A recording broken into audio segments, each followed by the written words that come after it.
Hello and welcome back to another video with me, Louise Egan from Wordpress.com. Today we're going to be talking about how to choose the right domain name for you. There's a couple of different kind of facets to this and a couple of different ways you can choose a domain name that's going to suit your business, that's going to work well for SEO, and most importantly that people will kind of trust in and stuff. So let's get started choosing your domain name. Okay, so as I said, today I'm going to be showing you basically how to choose the right domain name for you. So the first thing you want to do is go onto a hosting provider that also does domain names, because it's best if you get your domain name and your hosting together. And I know you're not thinking about getting your hosting yet, but if you're getting your domain, it's just easiest to get in the same place as your hosting. You don't have to get it at the same time, but it's best to get it in the same place. And this way, you'll be able to search any ideas that you have for domains. You'll be able to search in here, and that you'll see if it's actually available, because there's no point coming up with great ideas for domain names and then finding out that they're all not available. So that's the first thing you do, is come into a hosting provider. The one I'm using is Blacknight. It's a brilliant hosting provider and one for domain names as well, but it's only available in the EU and Britain.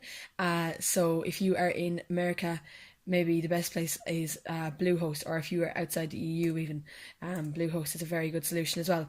Anyway, I'm not talking about hosting, I'm just talking about domain names. So I'm just giving you, let's say when you're actually, I suppose, starting out, this is the best thing to do. So you can go on here and have a quick look.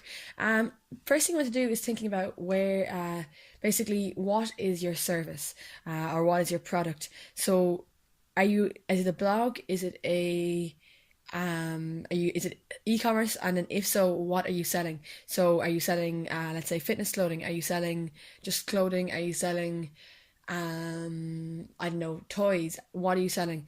If you actually are doing a service, are you a hairdresser? Are you doing marketing for somebody?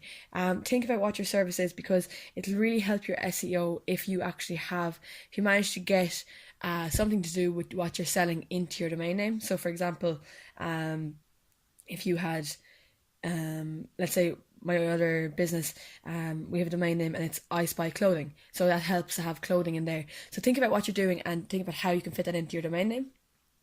Second is to think about something that is easy for people to type. So basically my website is Win at WordPress, but I didn't want to have it all together like that, because it's a bit kind of crushed together and it might be a bit hard to remember and a bit hard to understand. So I put dashes in between the words just so that it was easier for people kind of to recognize, okay, that's what it says. So if you think that you might have a couple of words together, think about putting dashes. Now, Google doesn't really like dashes, so try and avoid them if you can. But if you need to, it's acceptable. So that's kind of the second thing, is to think about having something that people will easily remember and easily be able to tell their friends, oh, I got this on, whatever your domain name is. They won't be thinking, oh God, what was the name of that? It was something weird, So try and have it understandable, try and have it easy to type and easy to read. That's the second thing. And the third thing then is to think about what ending you want to have. So if I search Win at WordPress here, you can see Win at Wordpress.com is going to be gone because I own that.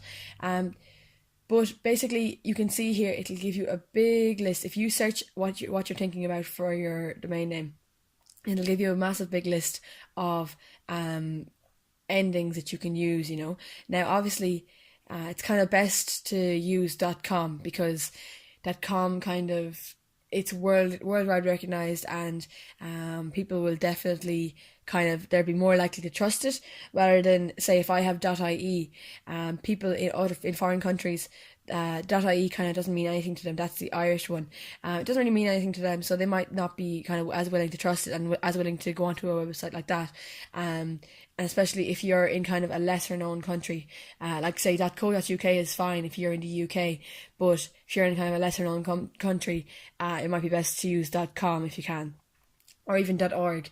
But normally that's kind of for more organizations and stuff. I don't know, .com is kind of better. So if you can at all get a .com domain, try to get that. That's probably the best one, I suppose, but it's up to you. I would kind of avoid, especially if you're trying to sell something, if you actually are, let's say if you actually are a club, then maybe you could get one of these endings, but you can still, there's not much of a difference between, say, the endings in terms of price. That say you could get WordPress.red for $4.99 for the year, but I got mine for I think $7.99 for the .com. And Blacknight actually have a offer where you can get a free domain with your hosting. So I'll put the link to that in the description if you'd like to get a free domain. So it doesn't really make a difference in terms of price if you're getting .me or .ninja or something, and it looks a lot less professional. So I would advise getting just something normal, get .com or .co.uk if you're in the UK, and if you're stuck you can get your country. So that's basically it. I would say just make it clear, make it easy to read, and just try and get something to do with your service or your business in there, because it'll help with your SEO. So you can see I have WordPress in here, and WordPress is what I do. That's my courses is WordPress. So yeah, if you can think about that, and then the best way to do it is just come on here and kind of brainstorm, just type different things in, see if they're available, and then play around with it and see if you can phrase them in different ways and use different words and whatnot. But I hope this helped, guys. So I hope you kind of have more of an idea now of how to choose your domain name, and I hope you kind of understand better, I suppose, what goes into choosing the domain name, and how kind of to think through it and how to choose the domain name that's right for you. So guys, please don't forget to like, share and subscribe. That would really help me to make more videos and to keep going with this channel. If there's anything that you're stuck with at all in WordPress, please let me know in the comments, and I would be more than happy to make a video about it and help you. If you are only starting out in WordPress, I have a link in my description for my complete WordPress course. Basically, that'll take you from where you are now, choosing your domain name, the whole way up to having your complete WordPress course done, and it's going to look fantastic. And I'm basically going to shorten down that learning curve in terms of how you learn about WordPress and all that. I also said during the video that Blacknight have free domain names, and so do Bluehost. So I'll put the links in the description for them deals. You usually buy hosting with them, but if you're planning on making a website anyway, that's fine. You can buy your hosting with them. So I hope this helped, guys, and I'll see you in the next video.